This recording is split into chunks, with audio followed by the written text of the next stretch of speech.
नमस्कार, गावरान तडकामध्ये आपलं स्वागत आहे। आज आपण शेवग्याच्या शेंगाचं सूप करणार आहोत। आपण शेवग्याच्या शेंगा घेतलेल्या आहेत 5-6 जाड शेंगा घ्यायच्या, पण मला ह्या थोड्याशा मध्यम भेटलेल्या आहेत आणि सध्या सीजन असल्यामुळे मला सगळ्यांनी दिलेल्या होत्या शेंगा।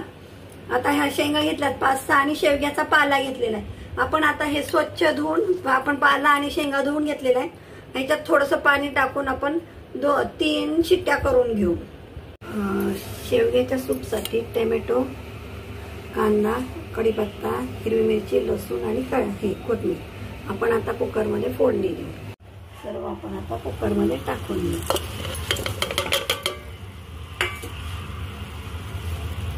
याच्यामध्ये पाणी टाकू। 4 शिट्ट्या करून घेतलेल्या आहेत। आपण आता हे चाळणीमध्ये काढून घेऊ। यातल्या शेंगा काढणार आहोत साईडला आणि शेंगा अशा फोडून ह्या चमच्याने आपण खरडून घेणार आहोत। जे हे मांस आहे ना याचं, हे बघा, हे ना असं चमच्याने पूर्ण असं काढून घेऊ आपण। जर बारीक कट केल्या तर आपण मिक्सरलाही वाटून घेऊ शकतो शेंगा। आहे असं सगळं मिक्सरला बारीक वाटून घ्यायचं। आपण आता हे मांस हे काढून घेऊ सगळं आणि मिक्सरला बारीक करून घेऊ। तर हे सर्व मिक्सरच्या भांड्यामध्ये भरलेलं आहे। शेंगांमधला पल्प पण काढलेला आहे पूर्ण हे करून। आपण आता हे मिक्सरला चांगलं बारीक करून घेऊ। आता हे सर्व बारीक करून घेतलेलं आहे आणि आपण ह्या चाळणीवरती आता गाळून घेऊ। आणि याच्यामध्ये जर पाणी कमी पडलं तर जे आपण शेवग्याची शेंग उकडली होती तेच पाणी घ्यायचंय। सूपसाठी ठेवलेलं पाणी आहे तेच घ्यायचंय। आता आपण सूप गाळून फोडणी देऊन घेऊ। आपण आता कढईमध्ये 1 चमचा तूप टाकलेला आहे।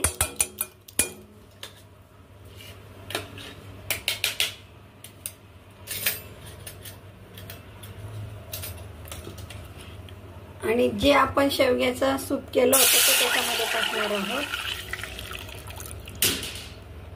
आपण याच्यामध्ये आता चवीनुसार मीठ टाकणार आहोत आणि आपण जी काळी मिरीची पावडर केलेली आहे ती टाकणार आहोत। काळी मिरीची पावडर थोडीच टाकायची, कारण की आपण पहिलीही सूपमध्ये शिजताना टाकलेली आहे आणि घट पातळ पाहून आपण सूप करून घ्यायचं। याच्यामध्ये आता कोथिंबीर टाकू आपण वरनं। आणि सॉरी, हळद सांगायची राहिलेली आहे। याच्यामध्ये आपण हळदही टाकू शकतो। आपण ज्यावेळेस कुकरला लावतो त्यावेळेस हळद टाकायची। आपल्या सुपाला उकळी आलेली आहे। आपण आता त्याच्यामध्ये कोथिंबीर टाकलेली आहे। अशा प्रकारे तयार आहे आपलं शेवग्याचे सूप।